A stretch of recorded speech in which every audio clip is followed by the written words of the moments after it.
This is the internal damage inflammatory bowel disease can cause. Jen from Edinburgh knows that all too well. She has Crohn's disease. I couldn't stop being sick. It'd been about 4 or 5 hours. And I phoned up my GP and again I said to them, something's seriously wrong. This isn't the first time it's happened. I'm really, really worried. I'm on my own. I'm scared. The gastro consultant who saw me basically sort of said, look, it's either going to be cancer or it's going to be Crohn's disease. In 2020, she had surgery to remove a section of her bowel. When it came to having the decision to have my surgery, I think that was a really positive experience for me because it should have been a very scary experience, and it was, but I felt quite empowered in that moment. I was allowed to get in a room with my consultant, a surgeon, an IBD nurse, and we all talked it out and we all put our own opinions forward and we came up with that plan together. But that isn't the case for everyone. Over 50,000 people in Scotland live with a form of inflammatory bowel disease such as Crohn's disease or ulcerative colitis. A survey from the charity Crohn's and Colitis UK revealed while 53% of patients in Edinburgh rated their care as excellent or very good, areas such as Fife, North Lanarkshire and Inverclyde did not rank as highly.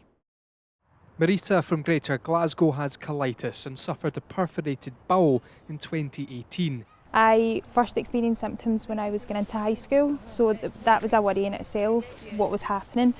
But certainly with the symptoms that you get, which is spending a lot of time in the bathroom, the blood, etc., it wasn't pleasant, you have got no life. So it was certainly very worrying, but you don't know what it is. I didn't certainly know what a stoma was until a nurse came into the hospital room and did say, this is what's going to happen. She's had 7 surgeries since and now lives with a stoma bag. That's improved her life, but she's worried the standard of care has only reduced since then. When I was first diagnosed, there was an IBD nurse in post who was absolutely amazing, and I credit her with saving my life. So if I ever had a concern or I was experiencing a flare, then I could certainly just email her, leave her a voicemail, and I got a response right away. Whereas now that's not the case and these services are not in place. Experts say treatment and diagnosis have come on leaps and bounds in the past 2 decades. We know how to manage Crohn's disease and ulcerative colitis effectively now, particularly if we start the right therapy early. The problem is that's not done everywhere. How do we improve the standards of care? Well, we implement what we currently know works, which is a lot, and we do it consistently across the board. Principles of diagnosis are the same. People present with symptoms. We're aiming to make a diagnosis early because delayed diagnosis is associated with poor outcomes.